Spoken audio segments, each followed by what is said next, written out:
Hello and welcome to the next episode of the AV Experience. I'm your host, Ryan from Ascend Audio Video, joined by the glorious, the beautiful Ben Goff from Cinema Bureau. It is a wonderful Monday morning here in the United States and a Monday afternoon in the UK and whatever time it is around the world. Hopefully you had a great weekend. But we're here today to shed light on SPL and power and CEA 2010. And we're going to see where this goes because now Ben has embraced the true AV experience and is not prepared. So this is the way, my friend. This is how we do things. We fly by the seat of our pants. And honestly, the less prepared we are, the more entertaining the streams are. Because the data comes out. I mean, we're going to showcase. We just don't know where we're going to end up. And I think I had a plan what I wanted to talk about today, and work has got in the way, paying clients, and I threw that away. Have not spent time preparing. So, yeah, we're gonna seat my pants in. I think it's dynamic. We'll call it dynamic. That's a great word for this. It's a dynamic stream. It's a dynamic. I think we're going to cover some useful info. Luckily, what I want to talk about, I've stood in front of classrooms and given live to paying students. We've both talked about this a lot. So we're going to roll back what I've taught at an actual proper industry training, and we're going to talk about the basis of that. So I know my stuff because I have taught this before, and we're going to roll it back to a point where it's useful and relevant to what people listening can actually do. So yeah, we'll be fine.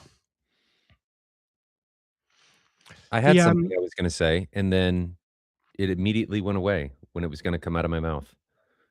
Anyway, are we ready for this spec sheet? Is that where you want to start? Well, before we see it, I'm gonna bounce a question to you. Let's see where we end up. So, how loud let's pick a speaker. I know we won't pick your swans, but we'll pick a mythical speaker. Right? You're out shopping. You're about to buy a speaker. You're in a hi-fi store. How loud will it play? Are you asking me? Yeah, I mean, how would you go about even guessing how loud that speaker will actually play? Yeah, I hate guessing. I don't like guessing. Do you think you could work it out? Frankly, if there's too many variables for me to do that, right? I can't. If I'm in one room, I cannot tell you how loud a speaker is going to be because it's going to change as soon as I put it in a different room because the room is the dominant factor in a lot of these things. Unless I can see and hear and do things anechoically, it doesn't matter. Right. So I like to talk quite a lot about how much, when do speakers fail? That's one of my hot topics, is that we kill speakers for two reasons, the thermal or excursion. So this speaker you're now looking at in a hi-fi store, how much can you push it before it will break? Do we know? Can we guess? Can we even guess? That's the first thing. Like, will we have any clue at all? I don't like guessing. I don't like, if I don't have if I don't have measurement data, I'm not going to buy a speaker. Right. So we're going to pull up a spec sheet, and I have just grabbed this off Tinterweb a minute ago. So people are going to recognize this speaker. You recognized it immediately before you'd even opened it. You were like, I know what that is. Because I'm in the industry and I've looked at a lot of spec sheets. I know exactly who this is based on what it looks like. Sure. Okay. So I have not picked this spec sheet before we jump into this. Right? Yes. It's important. Actually, it's really obvious who it is because they've got a proprietary technology that's listed there. I didn't realize I'd done that. We're not picking on anybody. This is actually a better one in comparison to what other manufacturers will provide. Right. This is simply using this as a metric effectively to tell you why you can't get useful information from this. Right. So now I've actually realized it says UniQ. We can be honest. It's KEF. This is a KEF spec sheet. Okay. This has come from KEF's website. Now, I am not right here, though. I do want to throw this out in that there are every other manufacturer that I can count on one hand and probably just a couple fingers that also provides measurement data. still lists spec sheets like this. Absolutely. So this is not us picking on. If I called Kef, they would give me the information that I need. So this is Right. not me picking on them. Kef will deliver what I need. I have a good relationship. They've given me spin data on stuff. This isn't us picking on them. I really want to reiterate this. This is just us using them as Right. an example. 100%. And Ben And is a failure for picking a spec sheet yeah, that told you who it was. we should have found one that wasn't identifiable, and that's a failing for me. As I said, not prepared today. But and there's some good things and bad in here, so we'll talk about both, right? But the first one, the one that concerns me the most is There we go. amplifier requirements 50 to 300 I watts. hate that. What does it mean? What does it mean? What honestly, like, I genuinely don't know what it means. Can you use all 350 watts of that? Will I blow up the speaker if I use all 350 watts of that? What does it mean? What happens if we've got 50? What happens if we've got 300? I don't know. Will the So speaker we've got not now, work we if have I use a 5-watt amplifier? Will it just not play sound? What happens? I don't know, right? I mean, I do know, but I can't tell from that spec sheet. So this one at least is not as irritating as my pet hate. And I should have found one that actually says the worst, most annoying thing. Recommended power, Oh, I 200 hate watts. that. Okay, I well, hate that. you're recommending 200, but what happens at 300? Does it melt? Do we hit the excursion limit? Like, why are you recommending 200? What Do we hear bad specifically about noises? do you like 200 watt amplifier? Do you make a 200 watt amplifier? Why are you recommending 200 watts? Who knows? Pray tell. So yeah, right. This bit is just immediately kills engineering for us. But they've given us something really great the other end. So maximum output, peak sound pressure level at 1 meter with pink noise. That's pretty cool. That's more useful than most, certainly in the hi-fi world, that's more useful than most data sheets. Because they've clarified what they mean. If they had just put maximum output 113.5 dB, I would have no idea what it means. But they've told me it's a peak level, it's at 1 meter, and the test tone was pink noise. Okay, that's pretty cool. So it would be really great to know which pink noise, like how there's not a single unified pink noise that is used across everything in the industry. So it would be great to know exactly which pink noise that is. We can guess that this measurement has been done using a Clipple. We can guess what they've used, but we kind of don't need to. That pink noise is going to be somewhere between 9 and 13 dB of crest factor. It's going to fall in that range. So we can make really good, educated guess now about what that speaker will do. What I still don't know, let's see if you can spot on that. I haven't looked at this in depth. How loud could you play that before it melts? Can we tell? I don't think we do know. I don't think you can. There's no way to tell. The closest you can get is the amplifier requirements, but we have no idea what that means. And let me show you one. I'm going to jump to one that is solid. And it also has some shortcomings. Sorry. What am I doing? Hold on. Now I have to open the window because I'm a dunce. Desktop. I think it's this one. Let's do this one. Can you see that? Yeah, I've got you. Okay. So I know who this is. I know you know who this is. Sure. By looking at this. But I mean, it says the word recommended Ascendo amplifiers on the screen. So you've done a stop worse job ruining my fun, Ben. You've done a worse job than I did.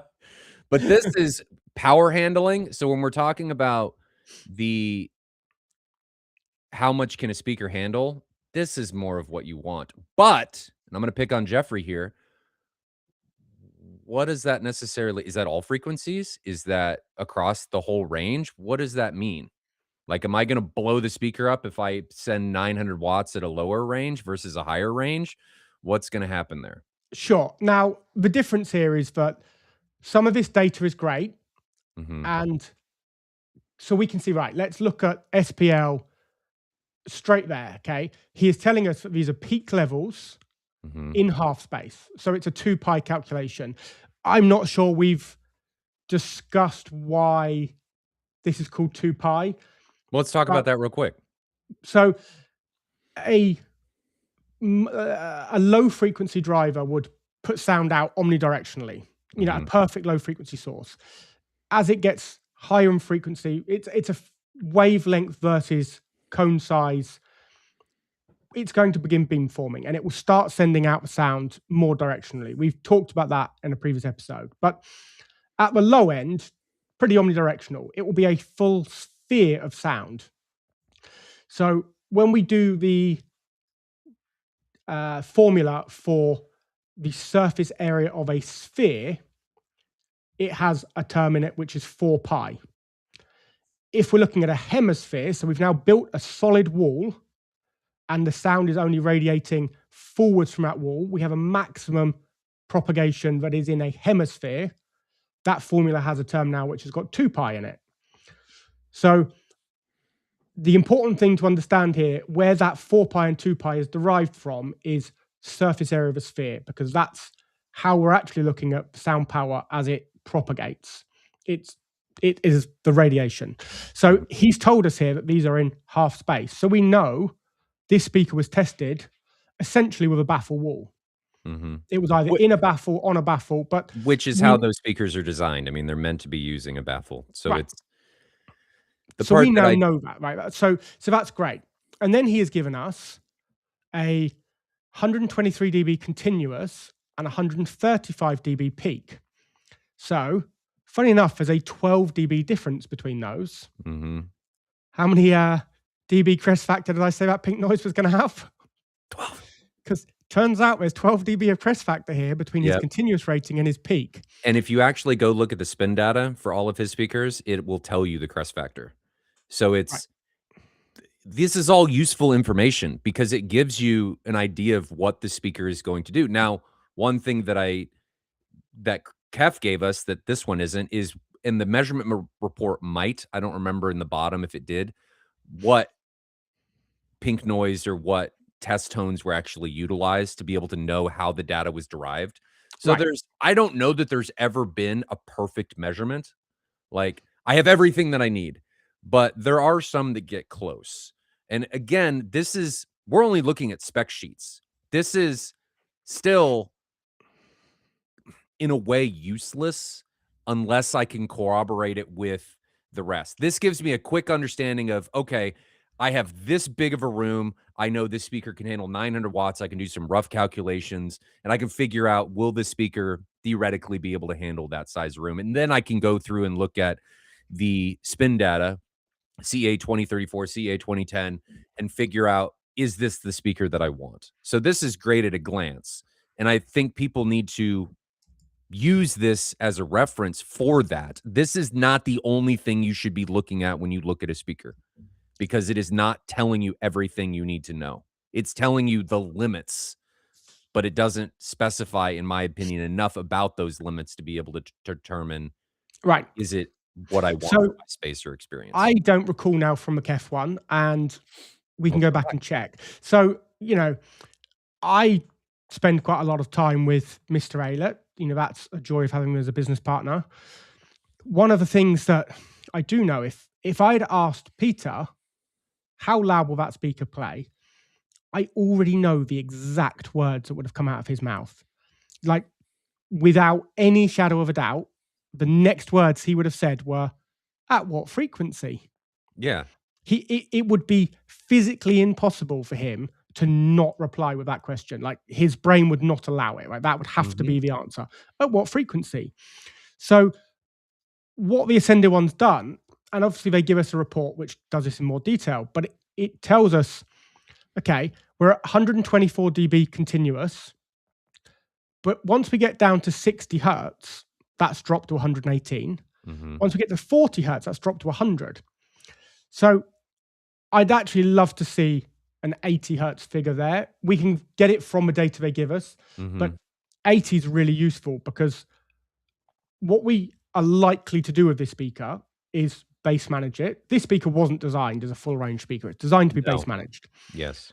So if I get a speaker that says, right, you can play this to 123 dB, but once I bass manage it, can I get more level than that? Because we're going to hit our limitation. Our excursion limitation is going to hit first at the low frequency.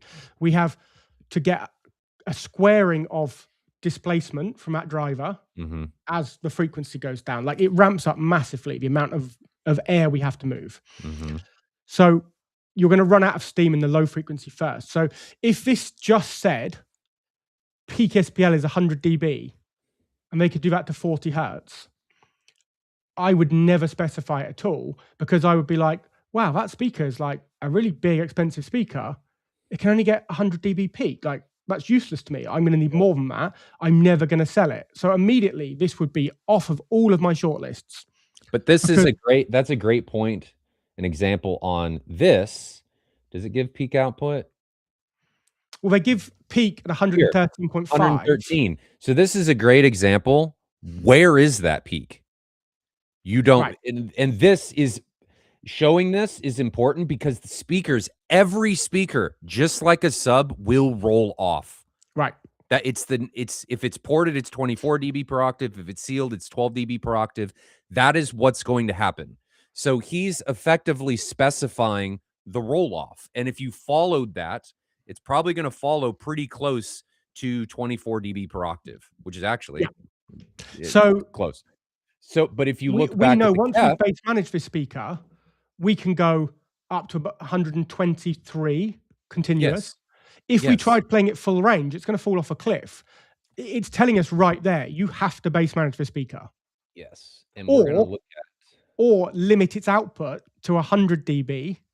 You can play it full range, or, you know, play it down to 40 hertz if you go down to 100 dB, but you're losing 23 dB of headroom across the whole system.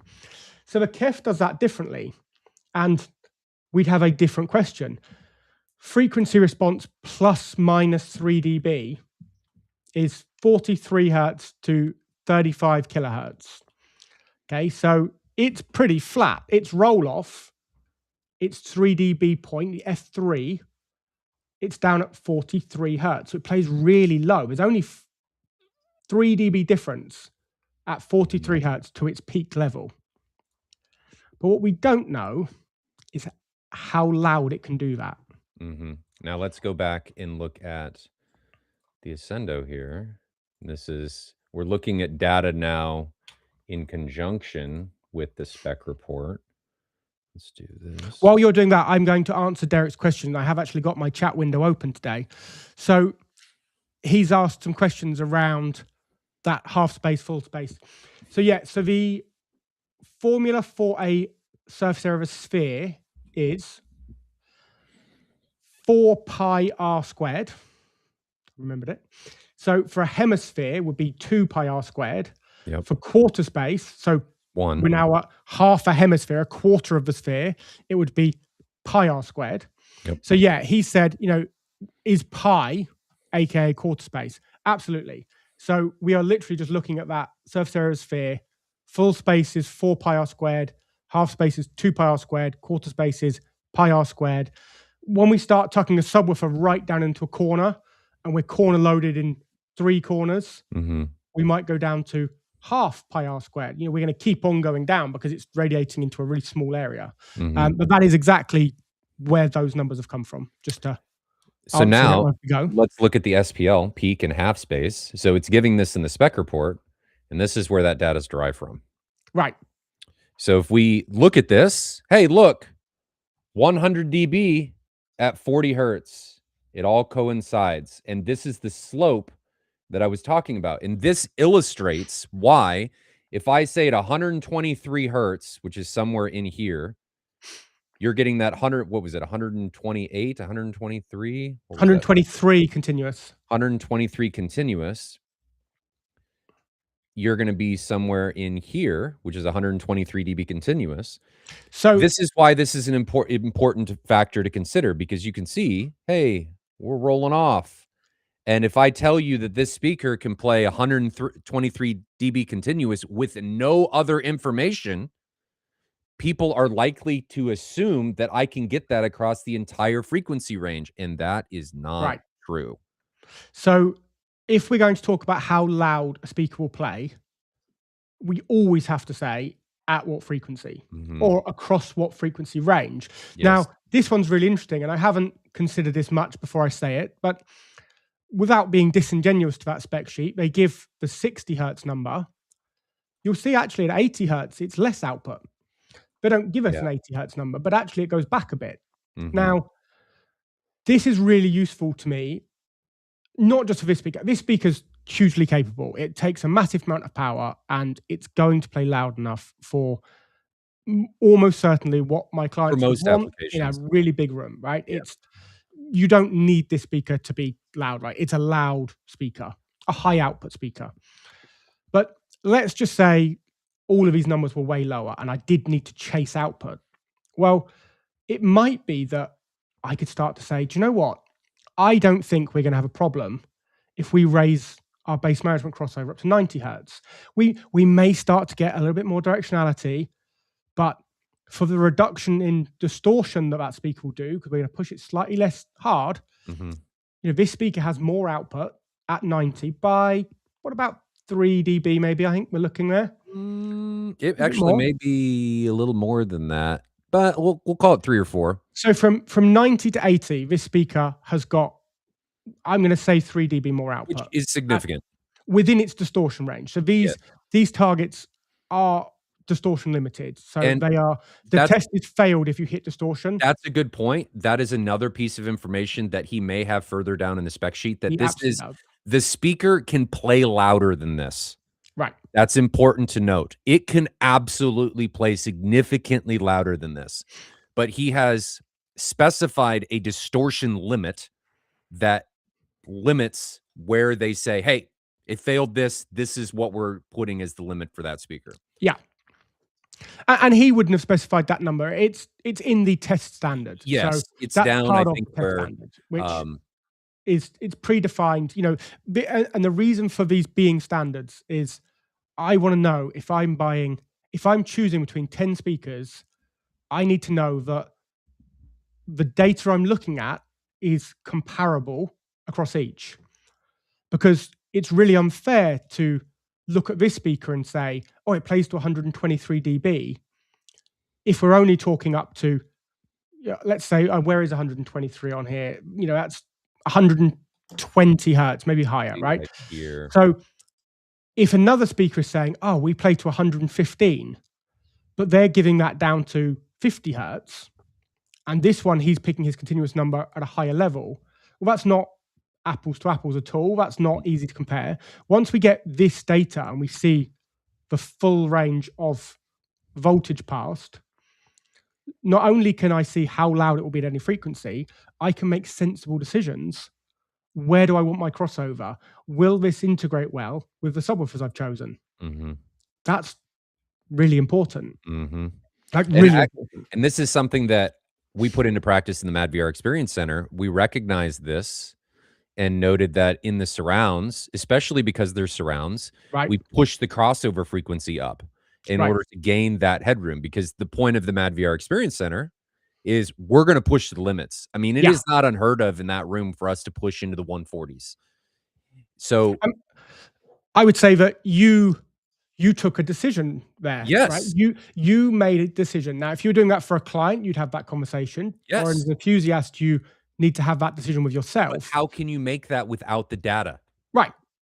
But you can make that decision with the data and say, Yes. do I want the system to play 3 dB louder, or do I want a crossover at 80 hertz? Yep, and If I push my crossover to 110, I can go 3 dB louder. Which one of those compromises is more important to me? exactly. It's without the data, you can't figure out what compromise you are making in order Right. to achieve your goal.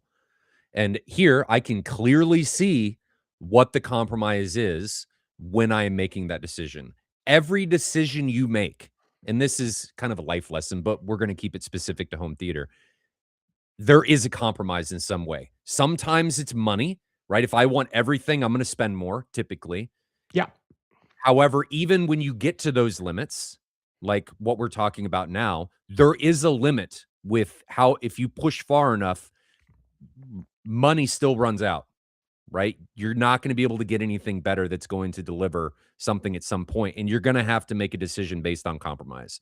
And 100%. here, we're making that an informed decision. That is what we're trying to get to everybody is you need to be able to make informed decisions. And even when you get this,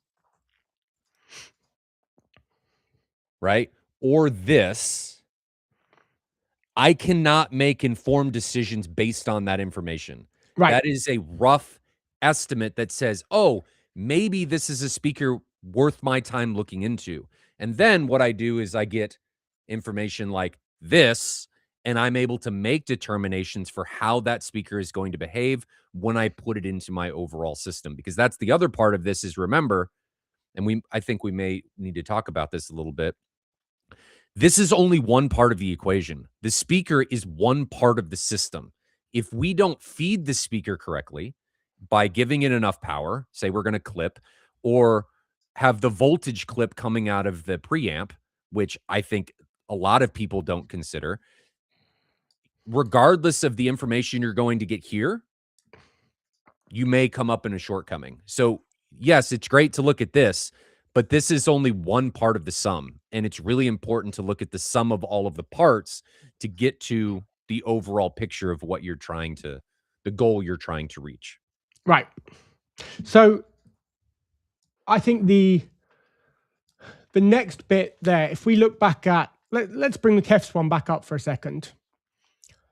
For anybody just joining us, we are not picking on anybody. We came in unprepared, which is the AV experience way. And Ben's like, "Oh, you won't be able to tell who this is." And then it says Uniq. And then I did the same thing with the other one. "You won't be able to tell what this one is." Ascendo amplifier. It's like, ah. So we're not picking on these. Like No.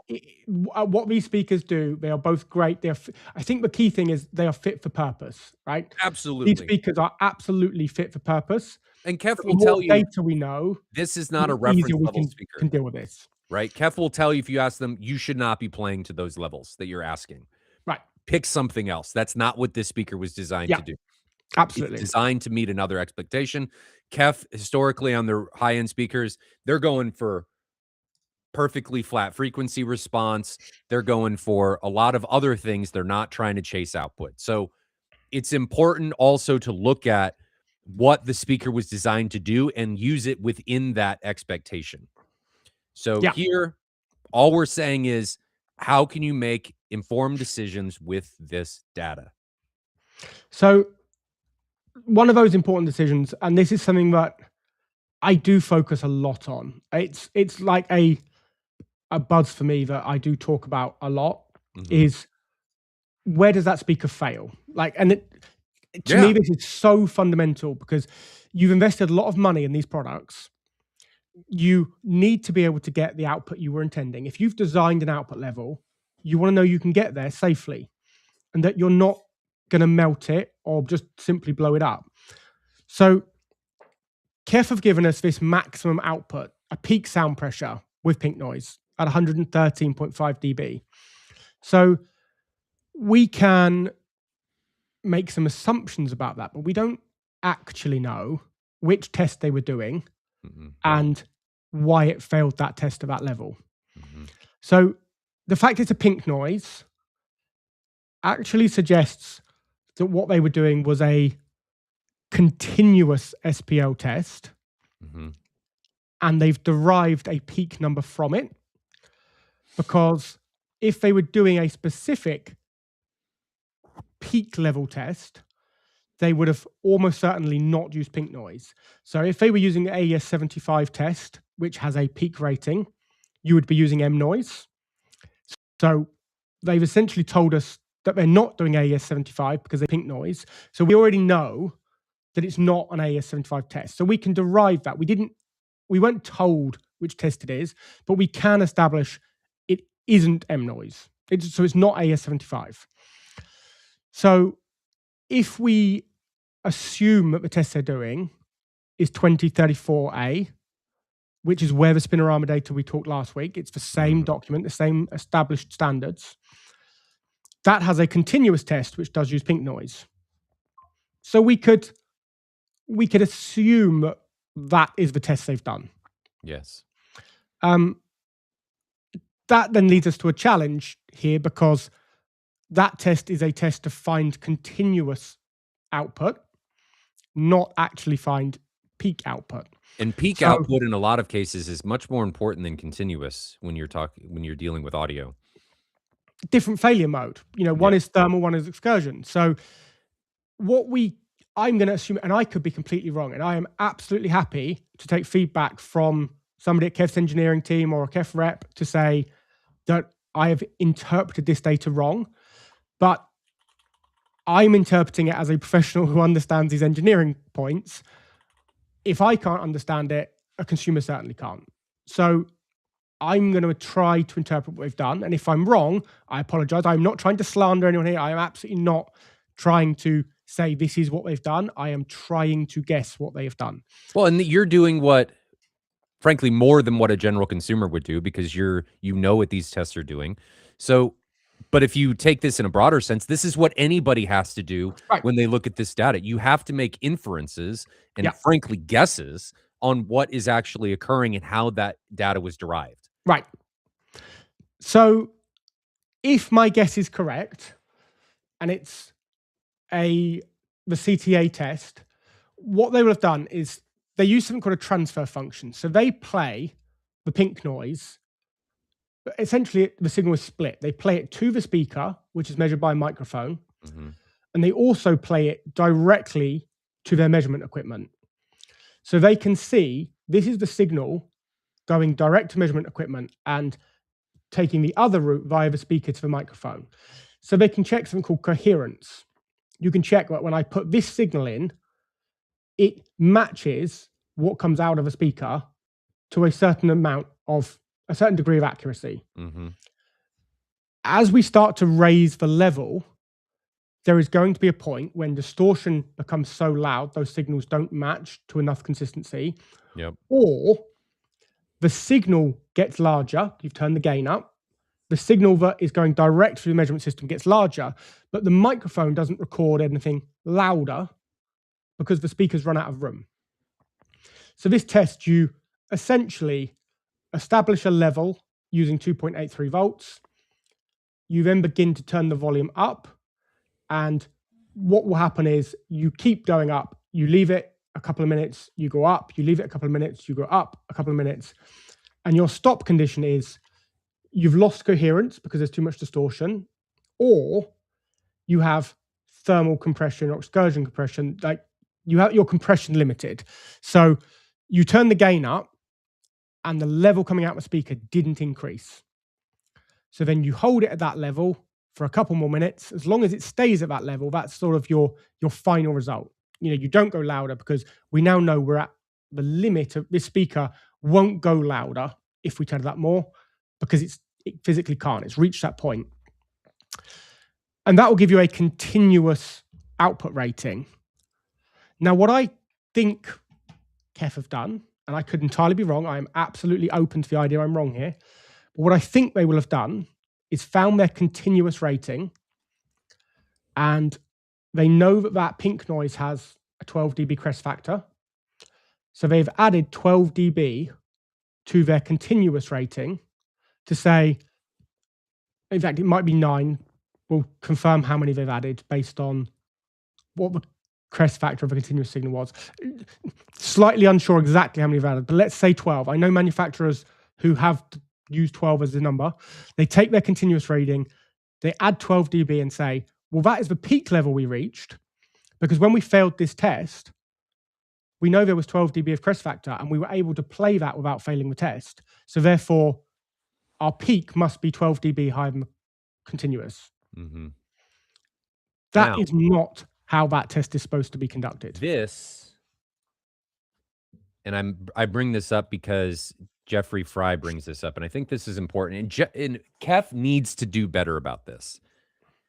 Kef provides a lot of information, but they hide it. Right. Why do they do this? I don't know. So this is us talking about this in a vacuum, right? Most people are not going to go 100%. find the information that I'm about to show you. And frankly, they could take a lot of this verbiage out and just show the graphs, right? I think that would do them better. I'd like to see both, but let's look at this real quick. So if I go, I'm going to make another thing here. So this has come from Jeff making the point, I think, in our chat that there is a white paper with data. So this is why it's really important that we are not trying to pick on any particular brand. Absolutely. We were just picking on that spec sheet because it's the one I happened to grab just before we started. I accept I was under prepped. Now, it's not to say they don't have loads more data, because actually, as it turns out, they do have loads of data if you click somewhere else. I'm picking on a spec sheet in general. Like, we did say that this company absolutely does do proper engineering and will be fit for purpose and would have this data. We're just picking on the fact that the data that gets put out realistically by the marketing department, all of the graphs in this white paper, that data has been collected by the engineering department. The engineering department, pulled together all of the actual real measurement data, and marketing build a spec sheet from it. So that's just the reality. There's a lot more data here. A 100%. lot more data here. And this is more of the data that we'd want to see. I would like to see this in bigger graphs because this is really compressed and it's really hard to see what's actually going on. I'd like to see this larger so you can see what's going on. Sure. But they give you a ton of information in here. Now, I haven't read through this to know what doctrine they're following to get a lot of this information. But I mean, most of the information that you're wanting is in here. Yeah, they're publishing Spinorometers. So I think it is fair to assume that they are doing 2034. If they're not, they're certainly doing parts of it. It may say in, I don't know. I haven't read it, but it's safe to assume that this data has come from a 2034 process. Right. So we were talking about distortion. So the challenge is, if it is 2034, the method by which they're reporting peak data is not in line with the method described in 2034. And that's what I mean, that I don't know how this information was derived. Right. I don't know where it came from. And that's part of this equation. If you don't know how a conclusion was reached, how can you tell the authenticity or the scale of the data, right? If I say I went, I don't know, if something did X, but I don't tell you how X did that, it doesn't really mean anything. I could say that in a AV terms that this phone reproduced 1 hertz, because technically it does. Absolutely. But if I don't tell you at what SPL it did, it's meaningless. Right. 100%. And that's what we're trying to get here, is that the data is only part of the equation. You have to know how the data was obtained. And that's why having the standards and seeing what type of approach was taken is important. And we're not saying that Kef didn't do X, Y, or Z. They could frankly say it in here. 100%. But I don't know. Yeah. It still gives me the challenges of what is, if we picked another brand who just has a spec sheet without the white paper, and they exist, right? So maybe Kef was an unfair choice. We're absolutely not picking on it, right? I just wanted one that all I was really looking for was somebody who gave me amplifier requirements with a range, because I just can't tell from that data what that means. So it does. So that's how they ended up on that. On our list today of what we've used is purely because they had a spec sheet which gave us a range of power. So it does give you spinorama data top, like if you look really close in Yeah, here, but it's only referencing the CEA 2034. It doesn't mention anything else about any of this other information about how any of this data was derived.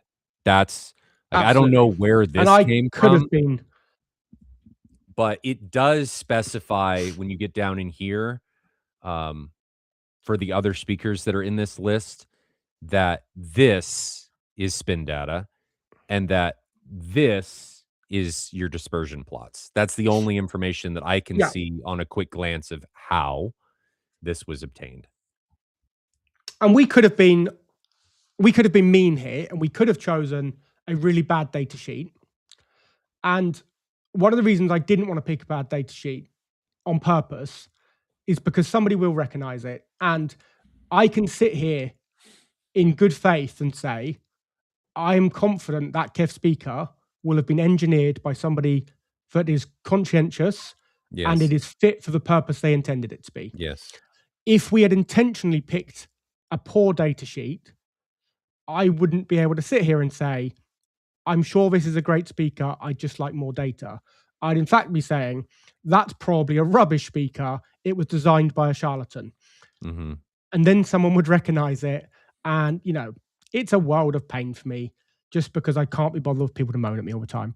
So we've picked data sheets that we think are from competent products. That's really Mhm. important. And we're not limiting it. We're trying to cover our bases here because I think it's important for consumers, because I know a lot of consumers watch this. We're not limiting it to these are the only manufacturers you should look at. I think these are 2 manufacturers that you absolutely should look at because they're not hiding behind anything. They're publishing data and they're Yeah, showing you what their products are delivering and how they're delivering it in a objective and scientific way. But that does not mean that these are the only ones that you should limit your search to. right.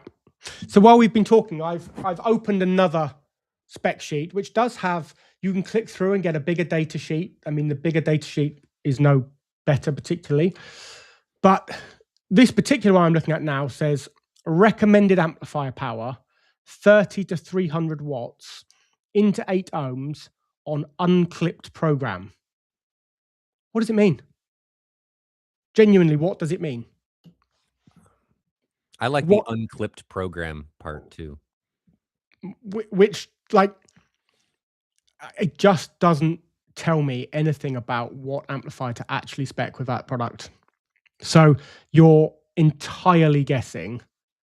Now, you might choose to put a 300-watt amplifier with it, and it doesn't really like being powered by a 300-watt amplifier. You know what?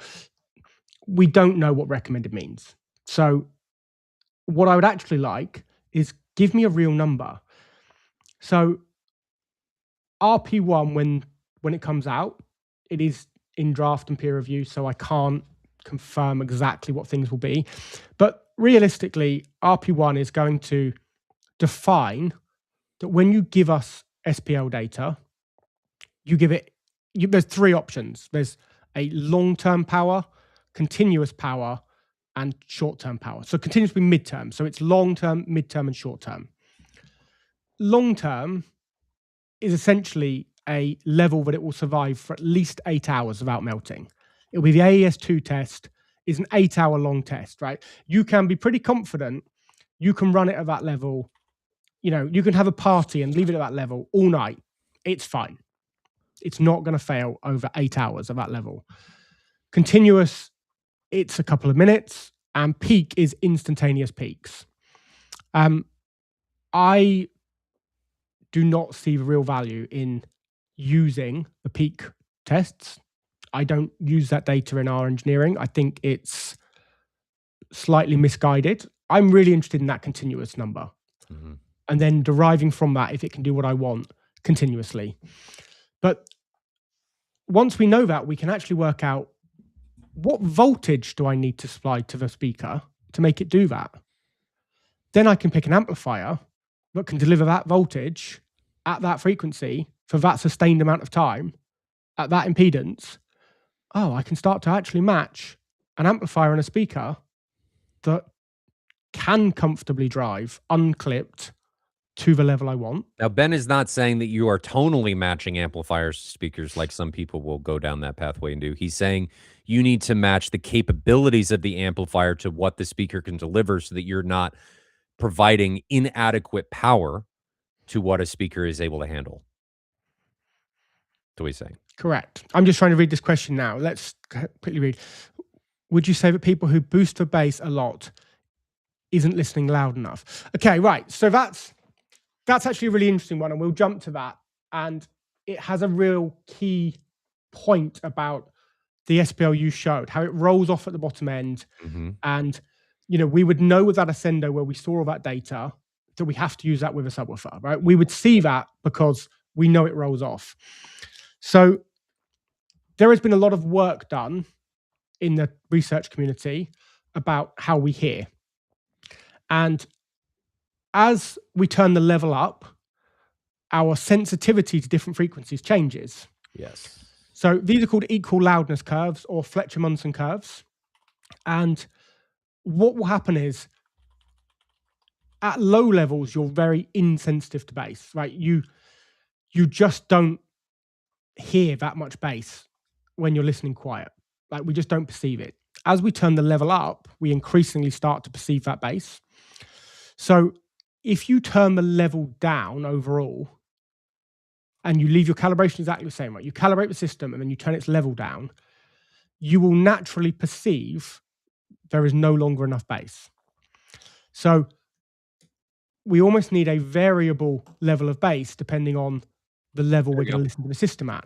So you'll see that as we go down to the left-hand side, which is low frequencies, they're really compressed together. So over a short range of increase, we're moving up those levels, right? They're compressed together. Like below 60 fons, we basically don't hear that bass. And then suddenly they start to crack in quite quickly together. So we have this range where our sensitivity to bass is very different. Like as you go up beyond that, you'll see that sensitivity changes again. But when we're looking at 1,000 hertz, sensitivity basically stays the same, right? So you raise the level by 10 dB, it sounds 10 dB louder. You raise it another 10 dB, it sounds 10 dB louder. We have this linear relationship from how loud it is to how loud we perceive it, which does not stay linear in that same way in the bass. It's completely different. So this question of if you're boosting the bass, is it a tonality and a level thing? Yeah. And this is why it's really important to know how much bass can your system output at the level you want to listen to. And this is a big part of what dynamic EQ is trying to fix in a lot of situations, is the lower you have the SPL on your preamp, the more it's trying to boost the bass or to I have it backwards. Yeah. Yeah. It boosts the bass as you turn the volume down. The bass in order to make it perceived to be even. Yeah. If it doesn't do that, and I think this is the issue that a lot of people run into, it feels anemic. Right. And you have to turn it up. But as you turn it up,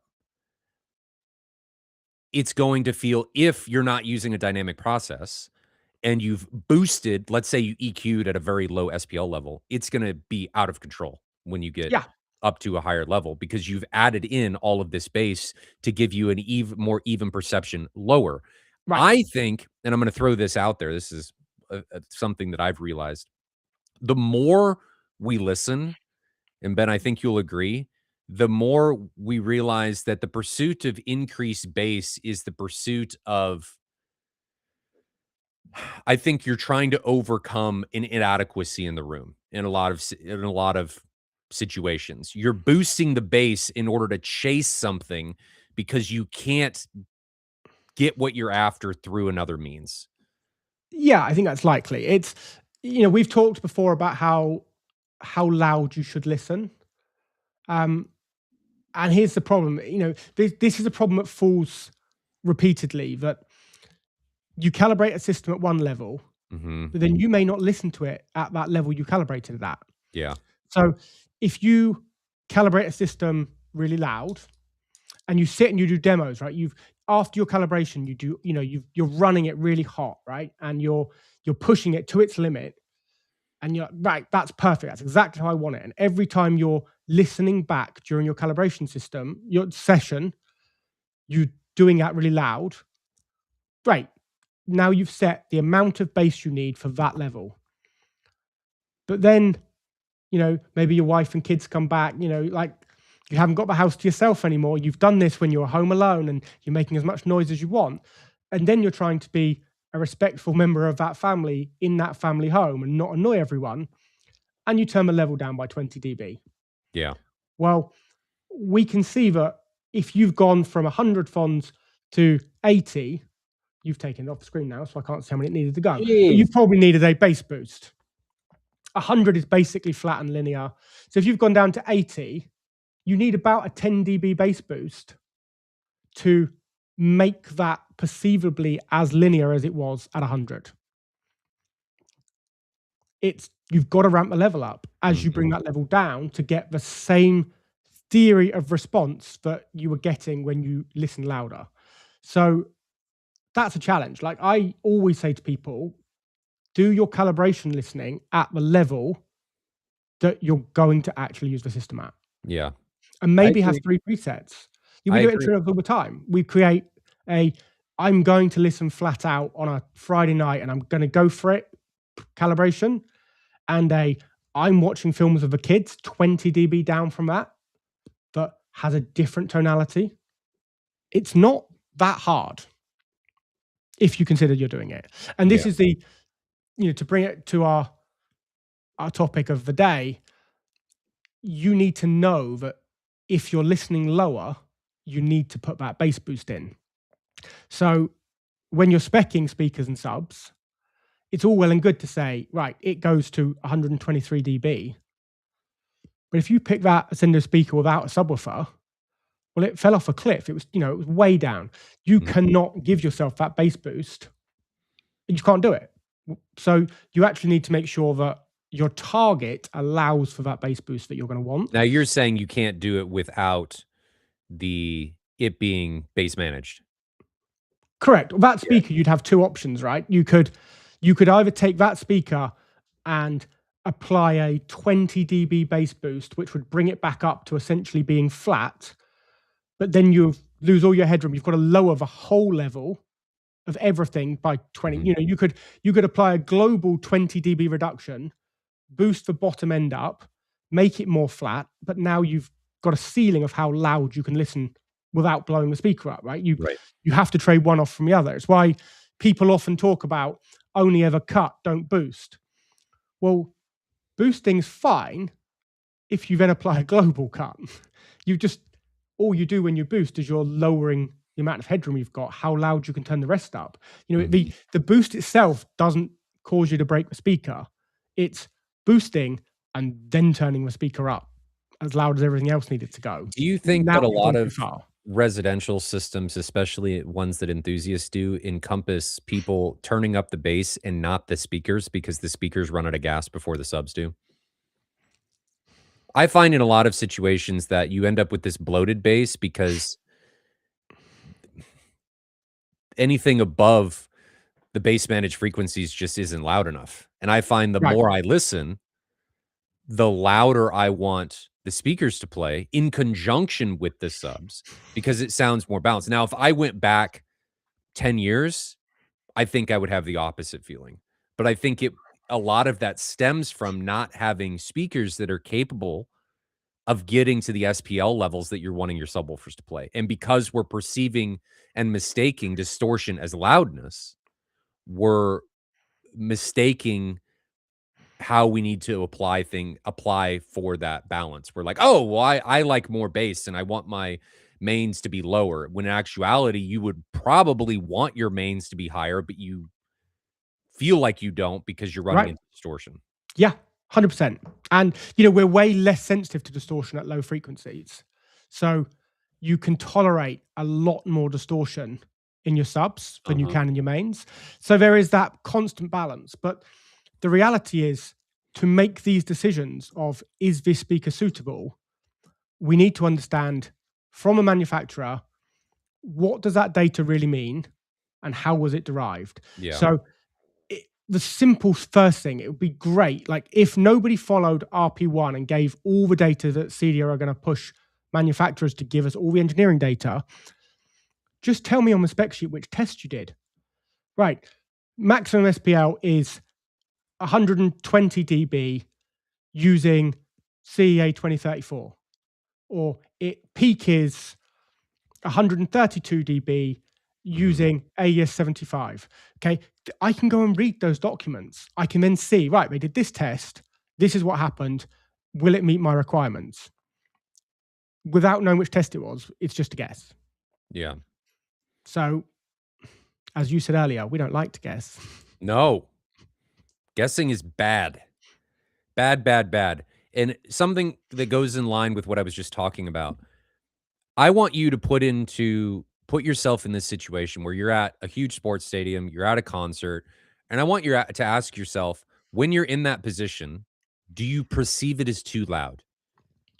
And I can almost assuredly guess, even though I don't like guessing, I can guess what you're thinking, and the answer is no, you don't think it's too loud. And the reason that is, in a lot of cases, is because if it's a sports stadium and people are screaming and stuff, there's no distortion. That's nature doesn't have, in a lot of cases, distortion. There's sounds that'll Yeah. hurt your ears, but there's not really any distortion in nature. At a concert, you're using, and at stadiums, you're using speakers that are able to get to obscene SPL levels without distorting. Yeah. And so people get into this conundrum of, well, I feel like my subs aren't distorting. When they are, we just tolerate more distortion, as Ben said, at a lower frequency. But my speakers sound too loud, so I'm going to raise my bass, but I'm not going to raise my speakers. When in actuality, you're just hearing distortion in your speakers, and you're misconstruing it as loudness. When in actuality, when I listen to music, a lot of times I have an SPL meter up because in the Mad VR Experience Center, I will damage my hearing if I don't pay attention to that. If you have clear sound that is lacking in distortion, you can push to obscene levels without it being uncomfortable. It is dangerous, absolutely, because you can damage your hearing over time or over a short period of time if you're going to obscene levels, which is why I have an SPL meter up in there. But you can get to levels that are just ridiculous in level. Without realizing it. That's the Yes. scary bit. I have people come in, and this is primarily women with their spouses that will come in, and the women are like, "Well, I don't like how my partner's system sounds. It's too loud." And my response to that is, "Well, I think I know what's happening. I'm going to play you something, and I'm gonna turn it up. And I'm not gonna tell you when I'm turning it up, and I want you to tell me when it's too loud." And in virtually every situation, if I do that over a long enough period of time, I'm at like 135 dB, and we're watching Imagine Dragons, and they're sitting there rocking out, not complaining about anything. And I've got it showing peak of 135, encroaching on 140, and they're like, "That was amazing." And then you show them, like, "Oh, I didn't realize that." And I say, "Well, the reason you're perceiving this as too loud is because something in that system is distorting. You're having reflection issues. The speakers, amps, or preamp are running out of gas. Something is causing you to perceive an uncomfortable level of loudness." Yeah. And that's it's fun for subwoofers, isn't it? Because you can get away with more. When we talked about that frequency range and, you know, the at what level, that becomes really important in a subwoofer, especially an active sub, because an active sub, in theory, has the ability, you know, if you've designed the amplifier well, you'll keep it within its limits. You won't let it be turned up to a point where the sub explodes. So, you know, I always enjoy the stories from Eric at Perlisten, the amount of phone calls they get when someone's gone out and bought some Perlisten subs, and they are not low cost and they are not small. Right? These are really premium products. And the first thing, you know, someone will call up straight to the head office, you know, call Perlisten, or they speak to Eric and say, "Yeah, I like them, but just not very loud, are they? They're not as loud as my old subs." You know, Eric will almost certainly be trying to stifle a giggle, like, they really are. Right, have you still got your old subwoofers? Plug them back in, grab an SPL meter, see how loud you're listening. then put the per listens back in. Yeah, turn it up to where you were listening before. It turns out it's not that the per listens aren't loud enough. You're listening 3 or 4 or 5 dB louder than you were on your old subs, and it's still distortion free and clean.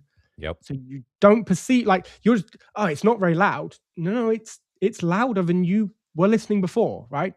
It's just so tight. That's part of their design. You know, they specifically limit distortion, right? They will limit output based on distortion. If distortion levels are increasing, that amplifier will absolutely limit peak output level to keep distortion under control. They are more focused on making a clean, high quality output than the loudest possible output. So it's easy. This is where these spec sheets need to compare. Like, we need to be like for like. You could take any subwoofer in the world and say, you know, this big 21, this whatever, right? I've got this ported 18. This ported 18 plays loads louder than this per listen dual 12. Right. But at what distortion levels? You know, when you see its frequency response is, you know, it's great down to 8 hertz. Is it still doing that when you turn it up full volume? We just don't know. Like, the spec sheets just don't tell us enough to know. Yep. So you have super clean at really high SPL. Yeah, just be careful. Because you don't get those signals back telling you, oh God, turn this down. That's fun. We have some questions. Well, is there any other part of the measurement data that you want to talk about today? I think we've probably, you know, we've explained how 2034 is done. I didn't really explain how peak was done, but it's a different test essentially. So you shouldn't be deriving peak data from a continuous test. It's done using a different test signal. It's a burst tone. So if that signal, the report says it was generated from pink noise, I would need to just dig in a little bit and understand how you've got a peak level using that test to get a peak level from pink noise. There's just some disparities there, but they are separate tests. But I would really suggest people focus on that continuous output. So the continuous that is taken from AS75 or 2034, their continuous rating, but CDO will call midterm. So it's a mid-duration test.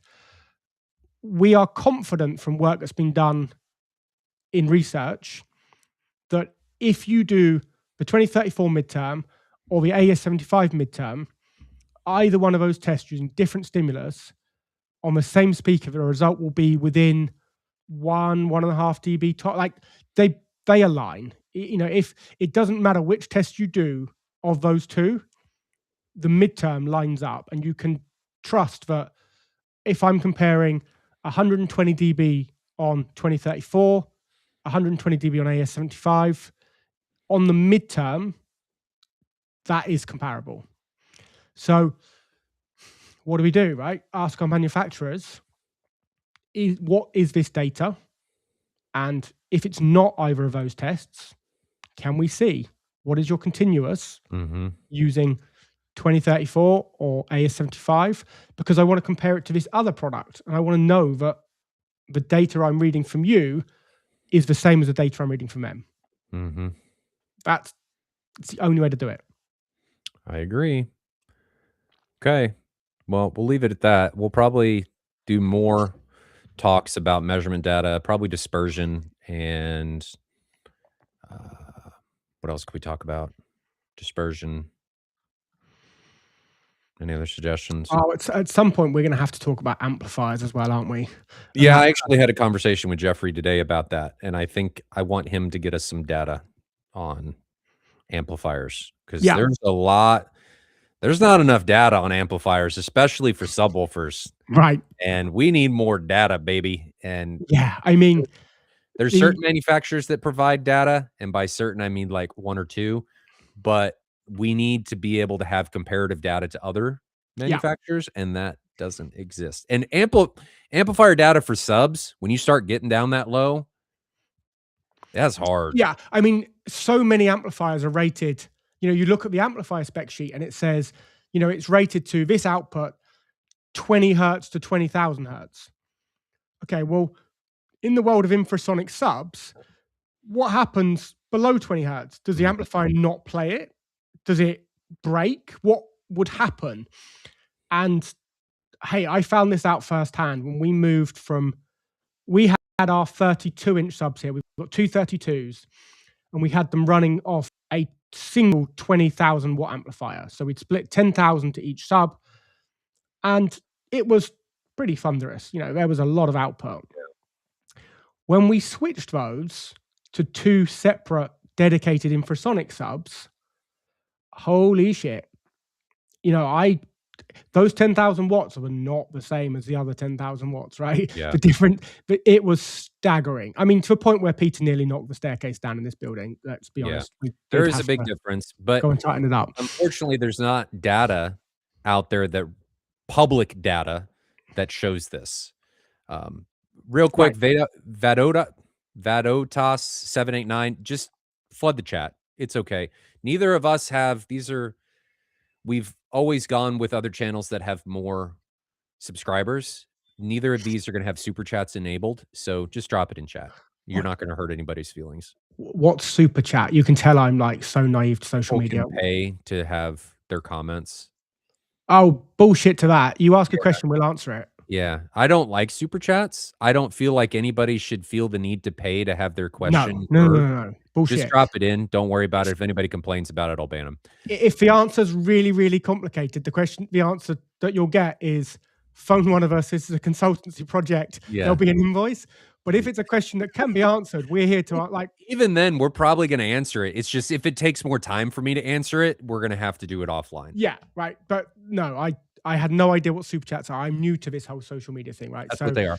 Yeah, no, that's not a thing. And if you guys ever have questions, do not hesitate to drop them in chat. If you're watching this in VOD form, do not hesitate to drop a question into the comments. Odds are, if it's a good question, we'll probably turn it into a video. So don't hesitate. We're here for questions. This is a complicated space. There's a lot of things that have to be considered. And even if you've been in the space for a long time, if you're not living and breathing the space like Ben and I are, it's overwhelming. It's overwhelming sometimes for us for the things that you have to be considered. I mean, it takes a long time to process things and wrap your head around it. So don't hesitate. If you want to gain knowledge, that's what this is all about. Knowledge sharing and making sure that people have the information to do what they need to do. So if you got questions, drop them in chat. We typically get to them in the order they come in. I stop from the top and work my way down. I'm just going to make one last comment on why we are sat here once a week giving out this knowledge for free, right? So this is an industry that you and I both love, right? We love movies. We love the kit behind it. We love that we can make our living building people cool cinemas, right? Yeah. And my view on this is that there are a lot of bad home theaters out there. There is a lot that are done poorly. And if, Mr. and Mrs. Jones, I don't know what the equivalent of, is it Joe something, Joe Blogs, Smith, whatever you call the average man in the US, right? He goes around a friend's house and listen to my home theater and it's rubbish. He's not going to want to go and buy one or build one for himself. Right? This whole thing to me is that this industry continues to grow in the face of VR and AI and all these other things that can take away from the shared experience of theater. It grows if everyone builds better ones. Because when they show them off, people are like, that's cool. I want one. So we're out here helping integrators do better, helping enthusiasts build the coolest systems. So when they show them off, more people want them, and this grows, right? That's how we get better products to market, is because the market's bigger. How we, the whole thing grows by us sharing what we know. So that's why we're here, right?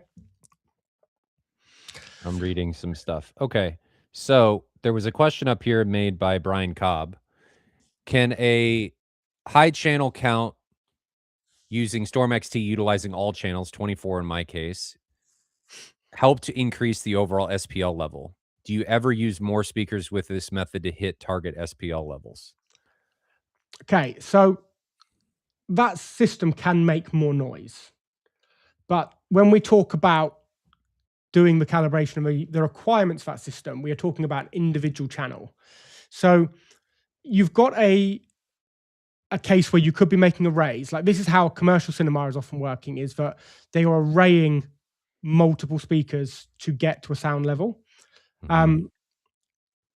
When we're talking about an SPL requirement, it will absolutely be per channel. Every individual channel on its own should be able to deliver the level that's required.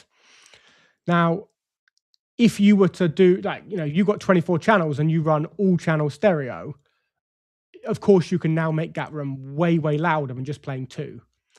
But when it's like an Atmos type track and an object pans, we need to know that when that object hits any one of those speakers, it can get to the level it needed to get to. So you can use more speakers to make it louder, but there's a difference between whether you can and whether you should rely on that to hit your numbers. Like, you need to know that that object will get to the level you were after when it has been panned to any individual channel. So in the case of subs, it's a little different. Subs are typically used, at least in LFE, they're used as a system instead of each individually. So stacking subs and stuff to gain SPL can absolutely be used in those 100%. cases. Subs are completely different. Yeah. Yeah. So if that's the direction you're going, sure. But if you're talking about Storm XT is more meant to create a more encompassing feeling, in my opinion. Now, Storm may, like if we had Matt or Gary or Olivier or any of those guys on to talk about this, they may say something different. But my experience with Storm XT, and I do use it, is that it makes the room feel more alive because it's allowing all speakers to be utilized at all times by taking an ambient track from the mix and pumping it to all unused channels. Right. So it makes it sound like sound is coming from everywhere all the time. It's not meant to increase SPL levels. It's more meant to increase immersion. Right. And it's cool. It's not for everybody. I like it. It's a subjective thing, but you should calibrate and stuff with it off. I don't even know that it would do anything with a calibration tone. I don't think it would, but I would turn it off. There definitely are. If you're using an external test tone, there definitely are some processors, and I don't know on Storm particularly with XT, but where you suddenly put a test tone into a location and find it's coming out of 2 or 3 speakers because it's been upmixed. And yeah, you don't want to be doing your calibration using an upmixed tone. Yeah. That's suboptimal. So this goes back to what Magnum was asking about people with boosted bass. And one reason they don't like it is because of the tonality. And he's asking, how do you know you have the right tonality in the system? Well, the Munson curve is a big part of it. I think a good part of this is flat, but subjective and experience. So I guess I know I have the right tonality when I play something I like and I like how it sounds. Yeah. And this is the difference between, I'm quite critical of remote calibrations. I believe a calibration is done in the room with your ears. You have to have microphone data, like you're doing work using microphones, but you are verifying with your ears. And the final sign off for any calibration absolutely needs to be listening to some of your favorite demo clips, listening to some 2-channel music, listening to a whole load of content. Does this sound great? And then the tonality is right. It doesn't matter what it looks like on a graph if you don't like the sound of it. And we did this, I've mentioned this before in the Mad VR Experience Center when Matt Trinkline and Adam Peltz were out to calibrate. We spent a ton of time calibrating and measured. Everything was perfectly flat. And then Adam would go back and he would listen to a clip that he knew really, really well and would go, I don't like the way that sounds. And then we would deviate. You're not going to do that during a remote calibration.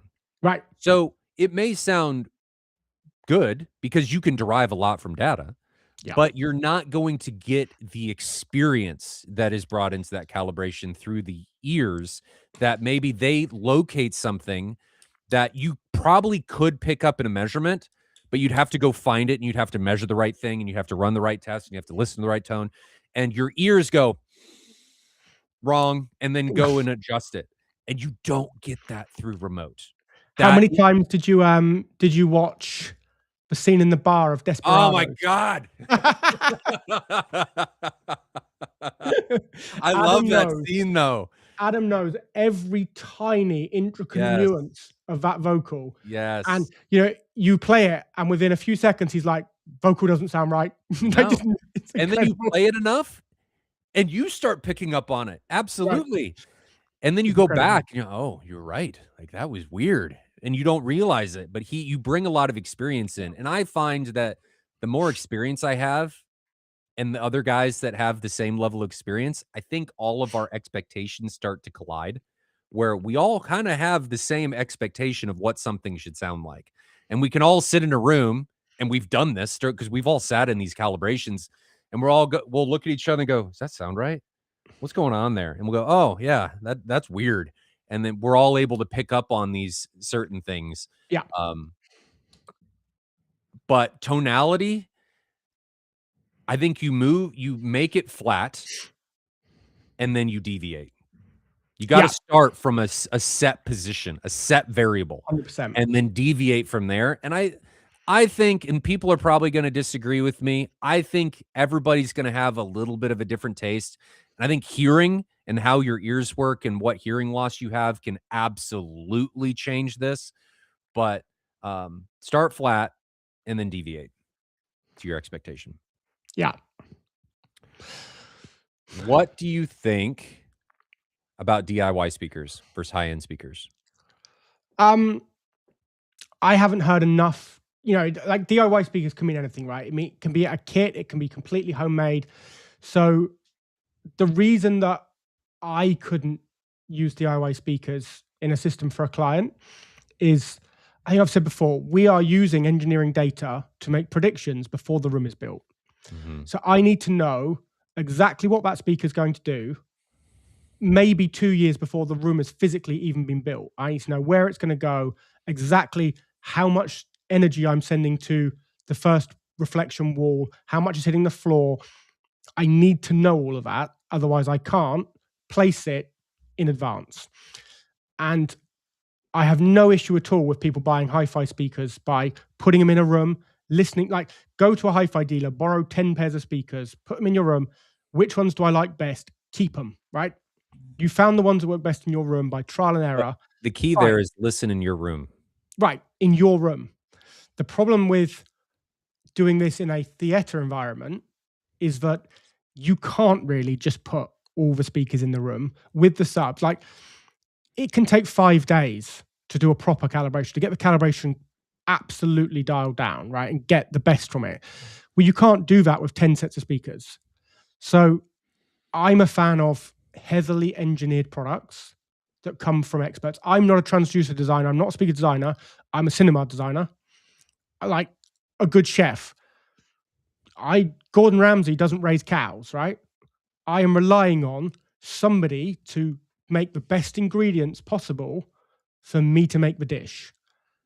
And I need to know exactly what's going to happen, Yeah. right? So I can't say any DIY speaker is good or bad because I can't work with them in our business.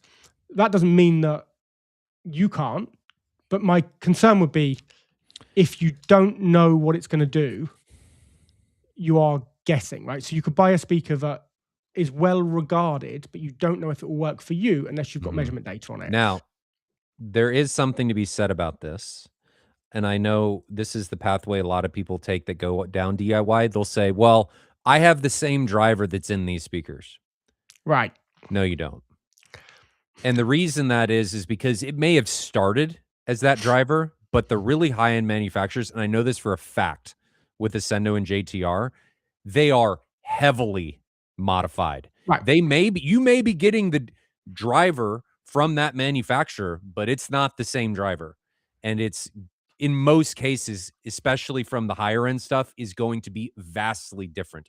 The reason companies like Ascendo and JTR and other big name manufacturers utilize driver facilities, especially in subwoofers, is because those guys are set up to manufacture those Yeah. drivers. It takes Yeah. a lot of engineering, equipment to manufacture these drivers, and Ascendo and JTR, as 2 perfect examples, are not big enough, and Perlisten are not big enough to be able to do this. Now, Perlisten, and I think Ascendo, and I don't know about JTR, they own a lot of their manufacturing, but in a lot of the speakers, you're not getting the same speaker, even though you think you are, and people will say, "Oh, this speaker's using this driver." I can almost promise you it's not. But even if it is, that's one part. So if you don't have the same cabinet, you're now going to have different baffle step response. So you've Yes. got different diffraction off different edges, unless it's exactly the same shape, unless it's got the same density and material stiffness, you're going to get resonances at different points, Yeah. unless you've got the same crossover. Yep. And it's easy to say, right, well, it's the same crossover. I've got their schematic. We'll copy the exact same schematic. But there's tolerances at play. So when you look at a really, really, really great speaker, and this would be a point, okay, so take a Perlis of a difference between like a special edition and a normal one of the same speaker. One of the, lots of things were done, like there's things have been improved to make them better. But one of the ways they improve it is by closer matching tolerances on components. Right, we're building the crossover. We need to take this capacitor.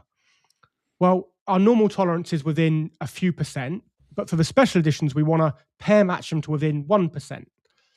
I'm making these numbers up. I don't know what their tolerances are, but it's a thing, right? You buy a batch of 1,000 capacitors, and they could have a 5, 6, 7, whatever percentages are, tolerance across that batch. Well, if you want to make the best, you'll pair match them to be essentially identical. So even if you've got the schematic of someone's crossover, unless you know exactly what tolerance is, every single part they used was picked to, you don't know that your crossover is the same as theirs. You just don't, I right? think part of using the manufacturer's consistency, and you know what you're getting. I am not saying that you can't make an excellent DIY speaker, but effectively at that point, you're your own manufacturer. Right. And And that's right, okay. there is no disputing that costs here are significant. Yeah. If you are making a speaker you've engineered and you've done a great job of engineering, right? It's all been modeled in COMSOL, and you've hired consultants to look at breakup modes, right? You've done all this incredible work. You have it manufactured in the Far East, right? You've now got cabinetry, you've got different things all brought together in a factory in the Far East. You then have to ship it back to Europe, US, wherever it's going, right? There's import duties to pay. There's shipping fees to pay. It lands with a distributor. The distributor sells it to an installer or a store. The distributor has to live, right? He's got kids. He's got to put dinner on the table. The retailer needs to live. At this point, the bill of materials is vastly different from a finished product. Yep. And if you're doing DIY, you cut all the middlemen out, right? There's not going to be a distributor of a finished product. There's not going to be a retailer of a finished product. You're buying parts at lower margins. You're not necessarily shipping a big cabinet across the world because you go to a hardware store and buy some wood and make it yourself. So of course, a DIY speaker is going to look better value. Yeah. When you look at its outright cost. There's no getting around that. Nobody can make a speaker at the level of an Ascendo, a Perlis, and a JTR, whatever they are, and deliver them at the same price if they use that traditional route to get to market. You get stuff in return, right? You get somewhere for support that you can take it back to, right? You might have an integrator that can help. Like, the value proposition has to be the entire thing, not just looking at, well, I could make that speaker for half price. And if you can, that's great. Great. We're not discrediting you at all. You can make some great stuff. Absolutely. There's a lot of engineering, there's a lot of know-how if you want to do it right. Yeah. And there's loads of tools. Like, there's loads of tools online that will help you design a speaker. Because if you think about it, all of the manufacturers that you just talked about, it's kind of what they're doing. It's just they're doing it. I mean, that's what every manufacturing process is what they're doing. But I mean, COMSOL costs £40,000. But my point is, for a license, right? my point is that you're doing the same thing on different scales. They Right. have the expertise. If you have Right. the expertise in all those tools, fantastic.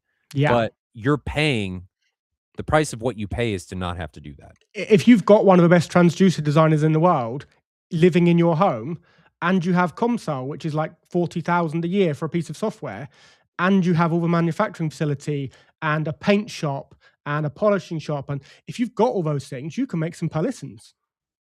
Yes. I don't have those things, No. so I buy them. And I'm not smart enough. I'm not smart enough. That's very true. So Vade asks, he was talking about super chats, and I think he brings up a good point. And this is the last. Well, there's a couple more questions, but this is a good question. I'm asking because flush and straight aiming in wall speakers are shown in almost all promotional material. Yes. Right. Yes, and that is I can bad. answer that really simply, and it comes back to the same person who wrote the spec sheet. Photos are done by the marketing department, not by an engineering department. Yep. Nobody in engineering thinks you should put that speaker flush in a wall if you're using it as a front wide. There is no audio engineering. They cry inside when they find out they've spent ages engineering a speaker and you fired it 70 degrees away from where you're sat. Yep. The marketing department don't care. They're there to sell speakers. And they know that if they show this really complicated wall construction where you've angled it at yourself, they are going to put off people from wanting to buy them. Yep. So the reality is, just don't do it. They can't show you it in its proper light because it will put you off buying it. Now, sometimes you have a compromise and it's unavoidable depending on the aesthetic of the room and all of that. Sometimes that comes up, but know that you are sacrificing performance for that particular install application and aesthetic or what have you.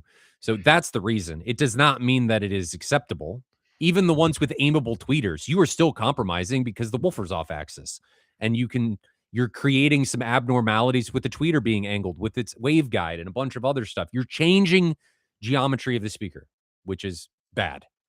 Right. And if you don't have measurement data for that particular speaker and that particular angle and all this with that driver config, not a good idea. But it's a compromise. And as long as you know the compromise before going in and you can make that decision full knowingly, that's okay. As long as you're willing to give that up. But don't think that that's the expected use case. In virtually every application, you want the speaker to be angled more towards you. Right. And sometimes you may want it slightly off axis, like coaxials. You may want 10 to 15 degrees off axis and some other things. Horns can help get away from this type of noise if you get a little bit off axis from the tweeter. There's things you can do, but don't believe the marketing materials and don't say, oh, they installed it in this particular brochure and that's what it looks like. Don't believe that. If you got questions, feel free to There's ask. one specific one from Jeffrey that I think ultimately is going to have to be a separate episode entirely. Opinions on floating floors like Pose Hush Frame on a concrete floor. So where is that one? It was at 14:56 my time, about just over 35 minutes ago. So here's the thing. I define the way you feel the sound as two ways. And I don't know what the rest of the industry calls these things, but they are how they are called in our business. We talk about tactile rumble and we talk about chest slam. And Ryan and I offline have talked about this loads of times. Like, this is something that both of us are quite interested in how we maximize and deal with. So at Foundry, it's quite interesting. We've got one demo room upstairs on a mezzanine floor. It's on part of a steel construction, and one room which is built on concrete. We're in a rented building. It was just easier to build it on a concrete floor. And the way bass feels in those two rooms is entirely different.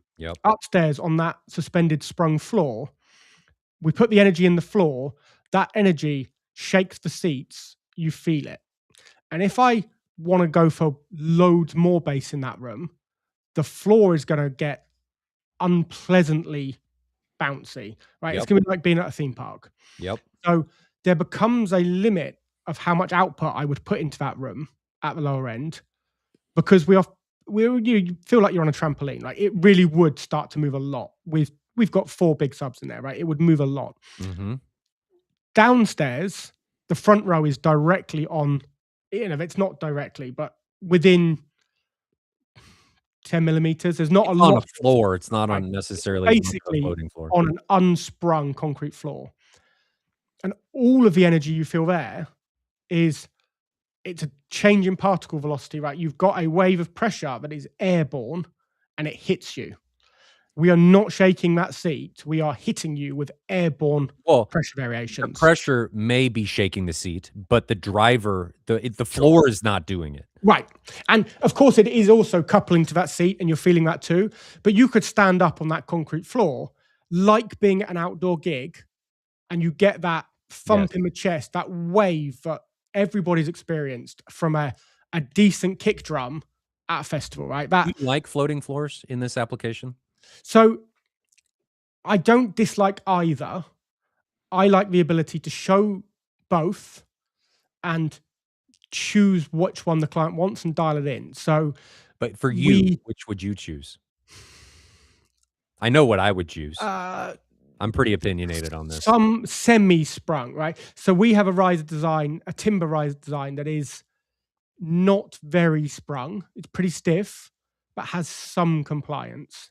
Um, it depends on the room size, like it depends on lots of things. But I like, I love, in fact, that's not fair to say I like. I love that really airborne slam that you Yes. get from a drum kit outside.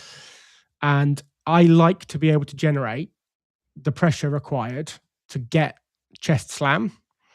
Yeah. And that can't be at the expense of rumble, right? Like bass shakers are not going to do it for me. I need big chest How variations across the whole surface of my chest that kicks me in the liver, right? I just need it. That's what. this is how I look at it. The all of the tactile stuff, and I'm not saying that it's bad, and floating floors and all, I view it as a compromise. In You're chasing something that the system is not quite able to deliver, and you're trying to get it in a different way using less of X, Y, or Z medium. If you have enough, and in this case, subwoofers, and the ability to pressurize the room and the room can take the pressurization, I don't think you need it. Right. If you can do it. And this is, I am not saying that having a floating floor or using tactile transducers or direct attach subs, I've used all of them. I'm not saying it's bad. I'm simply saying that it is a tool to use in substitute of more subs. If you have more subs, I don't think you need it Yeah, because and subs I'm them. not so I'm not anti floating floors at all because we would use them for isolation. So we would Yes. intentionally be using it to reduce sound transmission to other rooms, right? So Yeah. there's absolutely a reason for a floating floor. Sometimes in our designs, we might have to try and dampen the effect of that floating floor. If it's a, you know, a fairly small hush frame type floor, because actually we want less of that tactile rumbly vibration because we are chasing the airborne slam. Mhm. So you've got to balance it. And I have a preference from one to the other. I like slam. Yeah. And I have no idea what the rest of the world call these things, right? But I think you know that slam from a kick drum when you're in a field and I there's a know big exactly what you're oasis, talking right? about, but my argument is that if you have enough subwoofer power and you can pressurize the room enough, the subs are gonna do it to the furniture anyway, and you don't Right, need to have the floor do it. right. The floor to me is a compromise and feels unnatural. I don't like the way that it feels, but if you're chasing that rumble or whatever feeling you're trying to get with, which I think is part of what people get when they turn subs on and they're not properly integrated to chase that slam and you run into this bloated bait, you're compromising in some Yeah, capacity. yeah, And in my compromise, in the room that I designed, I was unwilling to do that, and I was chasing something, and I needed the power to be able to do it. There's nothing wrong with going either way. It's just understanding, what do I need to do this? If I wanna do it this way, what do I need to accomplish that? And then making that happen. So for me, I think even what you're saying, when everything has its place and you're trying to do you're trying to sound isolate, to me, that in of itself is a compromise. I would rather have it on a concrete floor. because then I don't have to worry about it. You are compromising by having something above or Right. and below you, and that is a compromise in and of itself. And if I can avoid that, I'm going to. Yeah. So, good question though. We need to have a more of a conversation about that. There was somebody talking about Michael amplifiers. So Ben talked about subwoofer amplifiers not quite being the same. Please post somewhere on the recommended ones you think they run about 10,000 watts because I would love to have solid infrasonics. There are, I only know of one. I was gonna say, I have very limited experience with rack-mounted amps that put out huge amounts of power, It's stable into very low frequency. it's very hard to do. This is relatively new for the industry. And I hate this, son. I really need to address this. Um, and I only know of one amplifier that's able to do it. Now I'm sure in the pro world there may be more. They're probably not sold on that capability, but they maybe have it. But we both have the Ascendo 10K infrasonics, right? You've yes. got those. Yeah, we both have those. Um, I've just put 18 of those 10K2s in a is the rack one and they're specifically we're fun. talking about, the single U, the one Yes. U chassis. I mean, it has in its product name 10K IS, right? It says, yeah, the IS infrasonic. There is specifically an Ascendo part number, which is a 10K IS. And they are loaded full of capacitors. Like it's just taking in huge amounts of power and it has the ability to sustain the realistic duration low output. What's likely to happen on an amplifier that's not designed for this is that it will run out of steam. It will get to a point where it can't pull in power fast enough for what it's actually trying to deliver, and it falls apart, like not physically falls apart, but it can't sustain it. You're And gonna clip. that 10K IS can sustain for a realistic duration, ultra low frequency at ultra high level. And I mean, it's aggressive. Like Yeah. when you realize like what a big driver can do when it's being powered by that much power, it's staggering. It's a lot, and this is I say this all the time. This is not us saying this is the only one. This is the only one Right. we know of because there Yeah. is very little data, if any, that exists in this space. And there are a lot of manufacturers that say they can, and they may to a certain level. But that 10K2 IS is able to get, I want to say it's -3 is 3 hertz. It is absurd in what it's able to do. It may not be that. I mean, that's ridiculous, but it's able to do absurd levels down to 3 hertz, which is insane. And it Yeah. does deliver. They're not quiet though. So if you go down that pathway, uh, Do not there put them in your room. no, they're single U chassis and they have Delta, I think they're Deltas, like 60, no, they're smaller than that, like 40 mil fans. And oh boy, are they loud. I have, how many do I have? 10 of those amps in my room, and they're in a different room. And as soon as I walk out of the theater, if I have those amps on, I can hear the fans. And they're in a So totally different part of the basement. I'm not sure when they changed, but there has been a slight running revision, and the newest ones don't run quite as loud as the older ones. Oh, I know this because the job where we've put 18, we sent 2 out there for testing, mhm, like 6 months before we sent the other 16 out. And the original 2 do run noisier. mhm. I don't know if there was a running addition to the fans. I'm not sure. I hoped it was a firmware thing, but it doesn't seem to be because they're all on the same firmware now. But they do run a little bit quieter, the newer ones. Well, that's good. Not loads quieter. You still My wouldn't put them advice in is your just room do not issue. put them in your room, and it's not a problem. Yeah, You're they not need gonna to be in want the those in apartment. the room anyway because of the amount of heat they generate. They idle at almost 150 watts. You don't want that in your room. They're dumb, but they need that in order to deliver Right. what you're asking of them. And there's no, it's not a, I'm going to be honest, right? And Jeffrey will probably, honestly, I'm going to get my balls cut off for this. Yeah. It's not a consumer friendly product, right? So There is no IP control to turn it on or off. You turn it No. on and off with a physical switch, and No, you can the get other way around of that. turning it on or off. Sorry? You can get around that.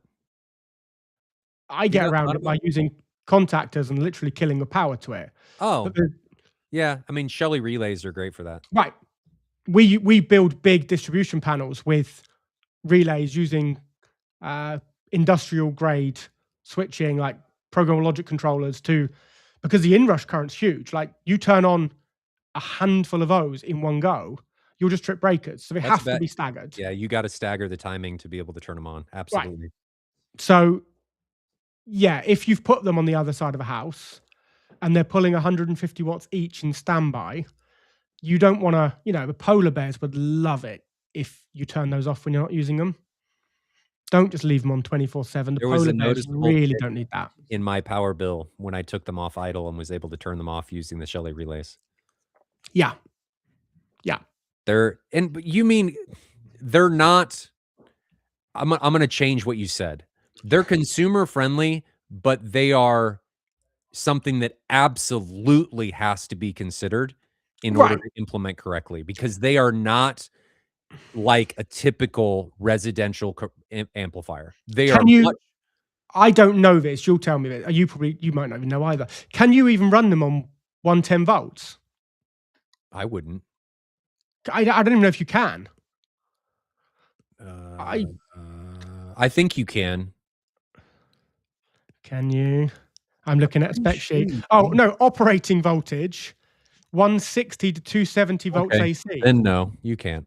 Right, so you can't even run so when I say it's not a consumer friendly, you can't walk into a store, go and buy 4 of these things, take them home, and just set your like, there's some engineering to be done to make Yeah. sure these things are going Frankly, to I work wouldn't right. want to anyway because of the increase in heat output from running them on 110. I would Right, want the higher voltage from 240 because I can run them at a lower current. yeah. That's why they're doing it. I mean, But yeah, you're not just gonna walk into a store and buy them and plug them in, like, and that's what I meant by not consumer friendly. It's not a retail product. You need to consider no. it. You need to do some engineering around it. It Like, needs to be considered as a sum of all of its parts and as part of an entire system than just, "Hey, I'm gonna buy this and get something better." You've gotta make considerations and frankly, consolidations in order to make them work yeah. correctly. You're gonna need airflow because you'll overheat your system. They will overheat if you don't have adequate airflow for I'm just gonna jump back quickly to Derek, who's just fired a question in before we wrap up, because this is important and we're gonna have to go after this properly. We're gonna have to talk about this. So, is chest slam not a different frequency range from a tactile? Well, yes and no, and depends on the definition. both can exist across a broad range. So when you say you've been in highly capable rooms that didn't have like chest slam, that is likely a time domain problem. Yes. So we've talked quite a lot about the time domain, and to get that real slam, you need that very fast. I'm going to say instantaneous, but it's not. But a very fast transient of pressure, right? It's outside. You have a single wave comes from a PA on the stage, or a live drum, right? If you're stood by a live kick drum, you get a single wave, right? And it hits you in one go and it passes through you and it never comes back, right? There's no reflections. You're in a field. There's something for it to bounce off. When you're in a room and you've put subwoofers in different positions, some maybe ahead of you, some behind you, it might be at the sides, that wave may not arrive perfectly at the same time from all of them. It definitely doesn't, like, you can't do that at all seats. If you've gone like some front, some back, you cannot get that wave of pressure to hit every seat at the same time. Nope. It physically can't. That's one of the things that waveforming from Trinov kind of does bring us, is actually moving more towards a wave that moves through the room. Then you've got all the reflections, right? So to get the real slam, we focus on reducing the difference in time that moves through a frequency, right? So we really focus on the crossover particularly, but as that subwoofer plays at different frequencies, how short is the delay of all of that pressure going from the initial impulse to maximum power, like peak pressure, and we can tune that. So we can tune. We have Andy Summers on, who doesn't like me, and THX Cinemas with JBL Pro have been doing this for a decade. They haven't, because they don't play that low, so they haven't. Just haven't. But it's really important to get the time alignment right to get slam. You can get slam at loads of a huge broad range of frequencies, but it's complicated, really complicated. Especially for multi-row, multi-seat. Yeah. It's easier to facilitate at single seat locations than it is at multi-seat because your timing references change. Everything's different seat to seat. Everything's different. And this is kind of a benefit that big theaters have. They're in bigger rooms. It becomes more of an issue in smaller. Your time goes out the window. Reflections become a problem. There's all kinds of issues that small rooms bring in. THX or Andy, I can tell you, if you're talking about lower frequency stuff, no commercial cinemas do low frequency stuff. You're not going to get anything really under 30 hertz in those rooms. I actually used to live near there, and it's not a great cinema. So that's it's not anywhere comparable to I think a lot of people have London. a misconception on what infrasonic is and what it feels like. Commercial cinemas and really commercial spaces in general don't do it because it's not possible to deliver power-wise.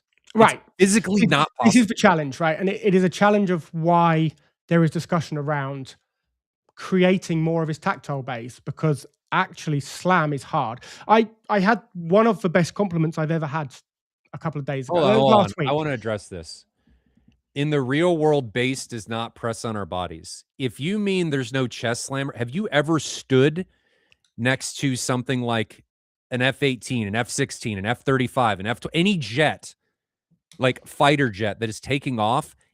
You have this pressure that is hitting you from the low frequency waves, and it is overwhelming, and it's slamming into your chest. So to say that that doesn't happen, it absolutely happens. There's real confusion and discussion around, like, so we know that there is a speed of sound. And when I talk to people about particle velocity, it's really easy to misunderstand that particle velocity is not directly related to the speed of sound. And when we increase particle velocity, then we can absolutely create this sense of slam. Now, we talked in an earlier episode about areas of high velocity and areas of high pressure in a room.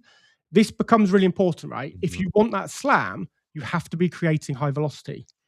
So the whole design revolves around creating high velocity differentials that absolutely do create slam, right? We've all experienced it at gigs, so you can't dispute it doesn't exist because we've all felt it, right? It's really simple. So yeah, there we go. But the interesting thing is the range of frequencies that you can deliver it at.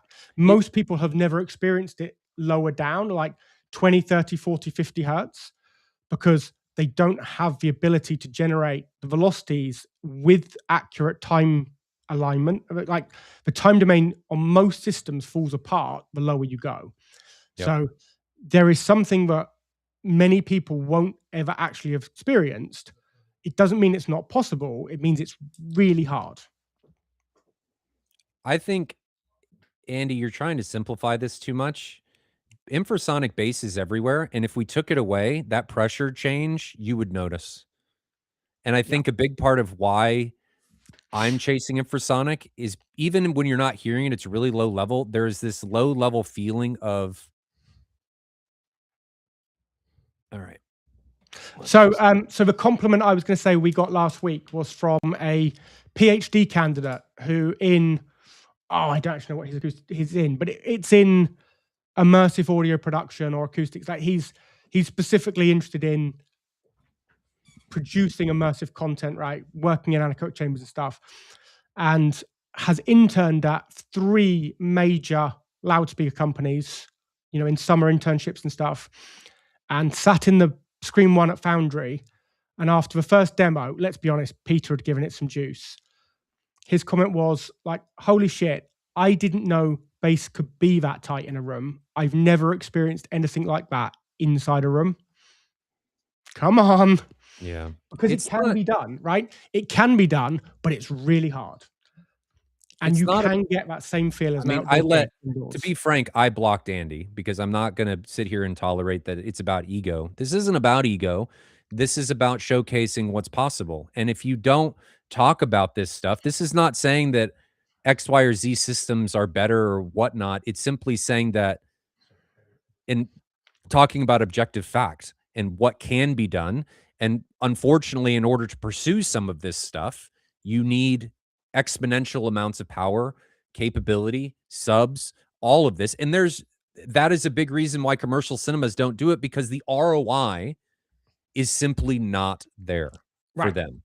Yeah, It's it's not. not profitable. And not only is the ROI not there, if you play down into these infrasonic levels, you're going to contaminate theaters that are around that one that's emitting that sound. Because even if you have concrete, if the wavelength is long enough, then concrete is not thick enough, it's going to go into the other theaters and you're going to ruin the experience from adjacent cinemas. So there's issues with doing this in a commercial space. And I think that's a big reason why it's now starting to only take place in residential.